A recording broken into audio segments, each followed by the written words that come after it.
Hi hello welcome back to my YouTube channel. ಇವತ್ತು Mandya style ಬೋಟಿ ಗೊಜ್ಜು ಹೇಗೆ ಮಾಡೋದು ಅಂತ ನೋಡ್ಕೊಂಬರೋಣ ಬನ್ನಿ. ಒಂದು 2 kg ಅಷ್ಟು ಬೋಟಿ ತೊಗೊಂಡಿದ್ದೀನಿ. ನಾನು ನೀಟಾಗಿ ಬಿಸಿನೀರಲ್ಲಿ ವಾಶ್ ಮಾಡಿ ಇಟ್ಕೊಂಡಿದ್ದೀನಿ. ಒಂದು 4-5 ಸರಿ ವಾಶ್ ಮಾಡಿ ಚೆನ್ನಾಗಿರುತ್ತೆ. ಒಂದು ಅರ್ಧ kg ಅಷ್ಟು ಅವರೆಕಾಯಿ ಬಿಡಿಸಿಟ್ಕೊಂಡಿದ್ದೀನಿ. ಸ್ಮೆಲ್ ಇಲ್ದಿರಂಗೆ ನೀಟಾಗಿ ವಾಶ್ ಮಾಡಿ ಒಂದು 4-5 ಸರಿ ಬೋಟಿನ. ಇದು ಬೆಳ್ಳುಳ್ಳಿ, ಚಕ್ಕೆ, ಲವಂಗ, ಶುಂಠಿ, ಮೆಣಸು ಮತ್ತು ಗಸಗಸೆ, ಹುರ್ಗಡ್ಲೆ 1 ಸ್ಪೂನು, ಮತ್ತು ಪುದೀನ ಸ್ವಲ್ಪ ತೊಗೊಂಡಿದ್ದೀನಿ. ತೆಂಗಿನಕಾಯಿ ತುರಿ ಸ್ವಲ್ಪ ತೊಗೊಂಡಿದ್ದೀನಿ. ಒಂದು ಮೀಡಿಯಮ್ ಸೈಜ್ ಟೊಮೊಟೊ, ಒಂದು 3 ಈರುಳ್ಳಿ ಮೀಡಿಯಮ್ ಸೈಜು, ಒಂದು ಅರ್ಧ ಕಟ್ ಕೊತ್ತಂಬರಿ ಸೊಪ್ಪು, ಒಂದು 4-5 ಹಸಿಮೆಣ್ಸಿನ್ಕಾಯಿ, ಈರುಳ್ಳಿಗೆ ಒಗ್ಗರಣೆಗೆ ಒಂದು ಈರುಳ್ಳಿ ಸಣ್ಣದು ಕಟ್ ಮಾಡಿ ಇಟ್ಕೊಂಡಿದ್ದೀನಿ. ಮಟನ್ ಸಾರು ಪುಡಿ ತೊಗೊಂಡಿದ್ದೀನಿ. ನೀವು ಬೇಕಂದರೆ ಅಚ್ಕಾರದ ಪುಡಿ, ಧನಿಯಾ ಪುಡಿನೂ ಹಾಕ್ಕೋಬೋದು, ಚೆನ್ನಾಗಿರುತ್ತೆ. ಇವಾಗ ಒಂದು ಮಿಕ್ಸಿ ಜಾರ್ಗೆ ಕಾಯಿ ತುರಿ ಮತ್ತು ಇದು ಶುಂಠಿ, ಬೆಳ್ಳುಳ್ಳಿ, ಹುರ್ಗಡ್ಲೆ, ಚಕ್ಕೆ, ಲವಂಗ, ಮೆಣಸು, ಗಸಗಸೆ ಮತ್ತು ಪುದೀನ ಎಲ್ಲ ಹಾಕ್ಕೋಬೇಕು.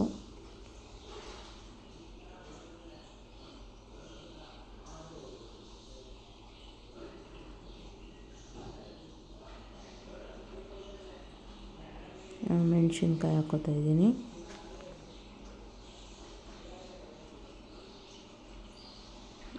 ಟೊಮ್ಯಾಟೊ, ಈರುಳ್ಳಿ ಮೀಡಿಯಮ್ ಸೈಜ್ 3 ಈರುಳ್ಳಿ ತಗೊಂಡಿದ್ದೆ ನಾನು. ಹಾಕ್ಕೊಂಡು ಫಸ್ಟ್ ಇದನ್ನು ರುಬ್ಕೊಳ್ಳೋಣ.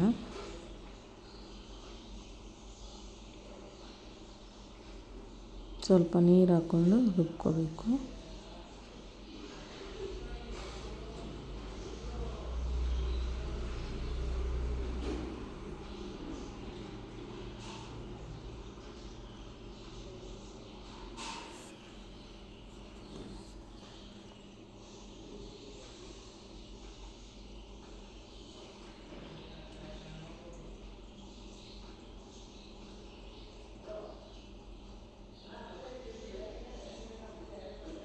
ನೋಡಿ, ಇದು ಮಸಾಲೆ ಸ್ವಲ್ಪ ನುಣ್ಣಗಾದ್ಮೇಲೆ ಆಮೇಲೆ ಕೊತ್ತಂಬರಿ ಸೊಪ್ಪು ಹಾಕ್ಕೋತಾ ಇದ್ದೀನಿ.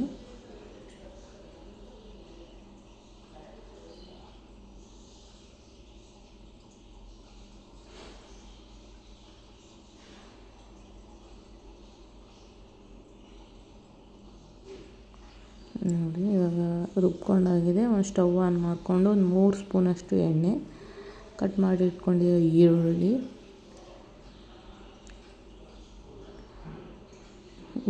ಚೆನ್ನಾಗಿ ಫ್ರೈ ಆದಮೇಲೆ ನೀಟಾಗಿ ವಾಶ್ ಮಾಡಿ ಇಟ್ಕೊಂಡಿರೋ ಬೋಟಿನ ಹಾಕ್ಕೋಬೇಕು.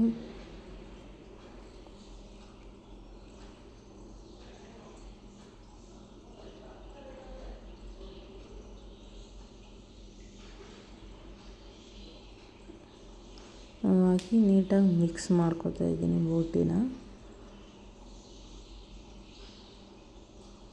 ಸ್ವಲ್ಪ ಹೊತ್ತಾದಮೇಲೆ ಸ್ವಲ್ಪ ಒಂದು 1/4 ಟೀ ಸ್ಪೂನಷ್ಟು ಅರಿಶಿನ ಪುಡಿ ಹಾಕಿ ನೀಟಾಗಿ ಮಿಕ್ಸ್ ಮಾಡ್ಕೊಳ್ಳೋಣ. ಇವಾಗ ಮಿಕ್ಸ್ ಆದಮೇಲೆ ಅವರೆಕಾಳು ಬಿಡಿಸಿ ಇಟ್ಕೊಂಡಿದ್ವಲ್ಲ ಅದನ್ನು ಹಾಕ್ಕೊಳ್ಳೋಣ.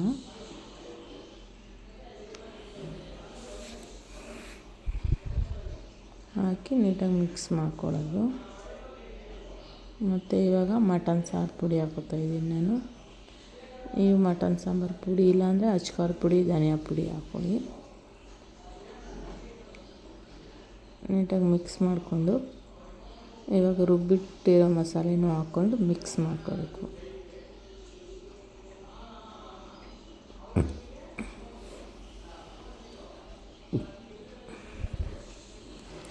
ಮಸಾಲೆ ಎಲ್ಲ ನೀಟಾಗಿ ಮಿಕ್ಸ್ ಮಾಡಿಕೊಂಡು ರುಚಿಗೆ ತಕ್ಕಷ್ಟು ಉಪ್ಪು ಹಾಕ್ಕೊಂಡು ಮಿಕ್ಸ್ ಮಾಡ್ಕೋಬೇಕು.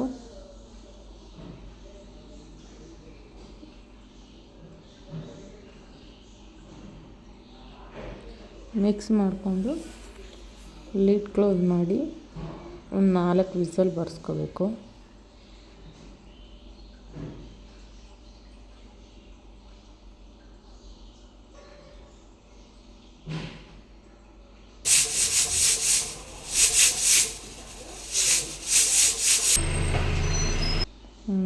ಎಲ್ಲ ಆರಿದೆ. ಇವಾಗ ಓಪನ್ ಮಾಡ್ಕೊಳ್ಳೋಣ.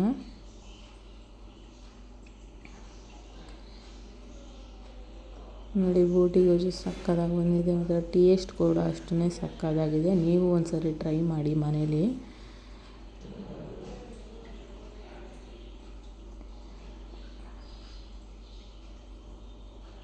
ಇನ್ನೊಂದು 5 ನಿಮಿಷ ಲಿಡ್ ಓಪನ್ ಮಾಡಿ ಒಂದು 5 ನಿಮಿಷ ಬೇಯಿಸ್ಕೊಳ್ಳಿ. ಸ್ವಲ್ಪ ಥಿಕ್ನೆಸ್ ಆಗಿರುತ್ತೆ. ನಿಮಗೆ ಗಟ್ಟಿ ಬೇಕು ಅಂದರೆ ಗಟ್ಟಿ ಮಾಡ್ಬೋದು, ಸ್ವಲ್ಪ ತೆಳು ಥರ ಬೇಕು ಅಂದರೆ ತೆಳು ಮಾಡ್ಬೋದು. ನಾನು ಮೀಡಿಯಮಾಗಿ ಮಾಡಿದ್ದೀನಿ. ಇಷ್ಟ ಆದರೆ ಲೈಕ್ ಮಾಡಿ, ಶೇರ್ ಮಾಡಿ, ಕಮೆಂಟ್ ಮಾಡಿ, ಸಬ್ಸ್ಕ್ರೈಬ್ ಮಾಡ್ಕೊಂಡು ನೋಡಿ. ಒಂದ್ಸರಿ ಟ್ರೈ ಮಾಡಿ. ಸಕ್ಕತ್ತಾಗಿದೆ ಟೇಸ್ಟ್ ಮಾತ್ರ. Thank you for watching.